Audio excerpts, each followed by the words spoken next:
See, out of that 500 million on temporary employees, there was a four times increase from 34 to 141. Now, auditor, I think you need to also drill into this so that you have clarity. Counties will hide under the percentage. So their percentage is 38%, which does not look to be too bad. But if you go into the details, you'll find specific expenditure lines with very, very insane increases. A 4 times increase on temporary employees should raise the flag. A 17% increase on permanent employees should also invite some questions. Auditor, is it something you have a view on, or it's something that you can look at much deeper? Because I know it is not part of this report, but it's something that cannot escape our attention as a Senate. In fact, Chair, auditors, you are auditing. When you see that leap, big leap of 400, 500 million, what do you look at? There might be new employment, or maybe implementation of CBAs and so on. So if it is new employment, it must be accompanied by some things like needs assessment.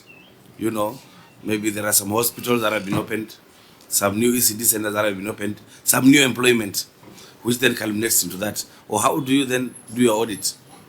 How do you do your audit when it's that leap? Yeah, Auditor? Thank you, Chair. For us, when we do the audit, of course, as you said, we look in terms of the comparative. As you pointed out, you see the previous figure that has been reported, which has already been audited, and again, the current now, maybe the financial year. So the question is, if there is a growth of an expenditure, there must be an there must be underlying explanation for that. So if there are casuals, you see, like now the way they are saying that the casual has been there 400,000, and you can see even the figure of 141, we are referring to those 400 casuals. So there must be an explanation as to why the figure is going up. And for us, when we do the audit, we even are bound in terms of that growth of those figures. We'll not just concentrate on the wage bill, as you said, but we look in terms of the items, in terms of the expenditures. And that's how we look at it. So might we find the answer on this when we come to non-compliance with fiscal responsibility principle on wage bill? Are we going to find the answer? Because there was a growth from 34% to 38%. Maybe we look at that and see whether there's an answer to the question that we're raising. I'm also being given additional information about the temporary workers. One, there was also an increase in what they were being paid earlier. I think about during this epoch, it was about 10,000 per person. It went to 12, or it went to 14, but the net is 12.5. So that is also there in terms of these temporary workers. And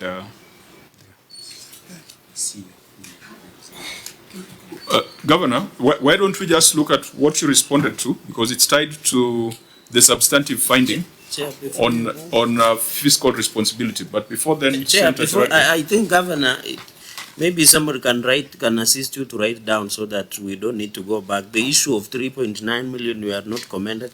Chair, just to build upon the question I had asked, looking at note number 11 on compensation of employees, it grew from 2.9 billion to 3.2 billion in this year under review.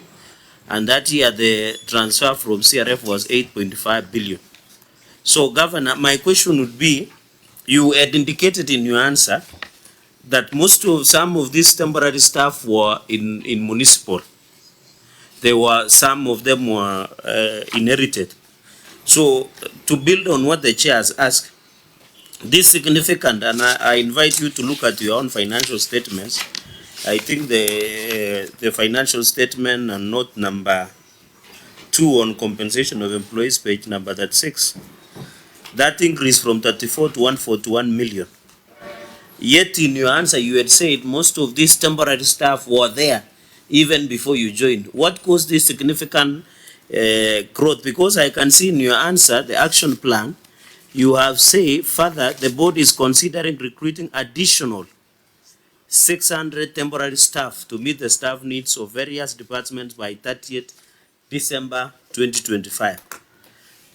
Governor, you are already at 3.2 billion in this year under review. One, you have said majority of temporary staff were inherited from the previous municipalities, but from the compensation of employees that has grown by 4 times. So my question is, you need to say something about that, and this question of additional 600 temporary staff, will it not grow the compensation of employees from the current, from the year, I don't know the current one because it's 2 years, 3.2 billion then that was used as a compensation towards employees in page 3 on your own financial statements. So will it still keep going up, considering that maybe Salat, what is the revenue potential of Migori County? Because in the answer of the governor, he has said he will work hard by ensuring that they collect more. So maybe you can just say the revenue potential through the chair, and then the governor can answer my 2 simple questions. Maybe you should respond on the actual, because the percentage is based on actual rather than the potential. Okay. And the actual, we had demonstrated earlier, yes, that was even a shortfall of 70 million.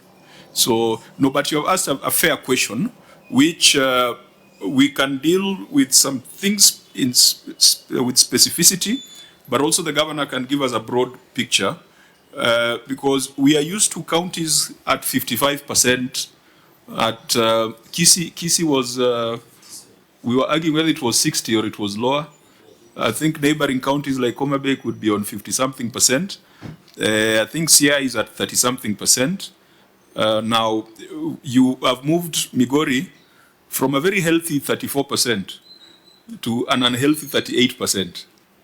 So I thought that you were going to make things better going to Migori. So deal with the specific issues, but then also paint for us a global picture to ensure that we go back to the 35%. Maybe, Chair, just before you allow, maybe just have this alert for my own comfort to tell us what is the revenue potential. Remember, your county was talking about revenue potential, but they were under collecting. But when we removed the FIF, we realized they were under collecting after the new act. Maybe you can just go on record what the revenue potential was.